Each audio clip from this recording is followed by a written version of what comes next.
अब हम आपको एक और पैकेज दिखा रहे हैं और इस पैकेज में हम बताएंगे कि कितनी बिजली किस तरह हासिल की जाती है। आइए दूसरा पैकेज देखें। पाकिस्तान में इस वक्त 45,824 मेगावाट बिजली पैदा करने की सलाहियत है।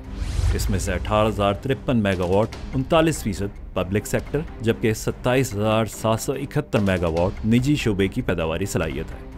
पब्लिक सेक्टर में 9,702 मेगावाट तकरीबन 21% हाइड्रल जनरेशन है, 4,731 मेगावाट यानी 10% थर्मल यानी तेल, गैस, कोयले और दीगर जराए से हासिल होती है, और 3,620 मेगावाट 8% न्यूक्लियर जनरेशन है। 6% बिजली दीगर जराए यानी विंड और सोलर वगैरह से पैदा की जाती है।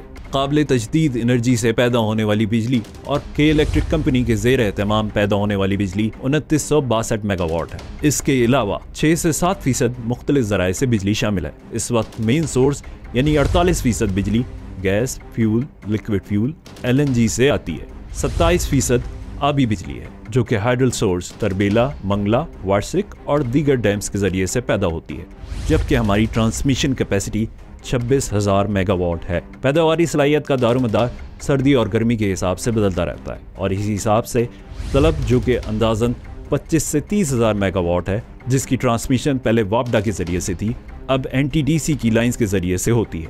9 या 10 डिस्ट्रीब्यूशन कंपनीज हैं जो डेस्कोस कहलाती हैं, जैसे लेस्कोस, आइस्कोस, हैस्कोस वगैरह। सिंध के इलेक्ट्रिक निजी शोबे में है। इसके पास जनरेशन, ट्रांसमिशन और डिस्ट्रीब्यूशन तीनों के लाइसेंस मौजूद हैं। मुल्क में IPPs की तादाद 103 के करीब है। ये अपनी इंस्टॉल्ड कैपेसिटी से लेकर फरोख्त तक हुकूमती गारंटी जो कि डॉलर इंडेक्स थी, इससे जुड़ी हुई है। सब्सक्राइब करें और बेल दबाएं ताकि कोई खबर रह न जाए।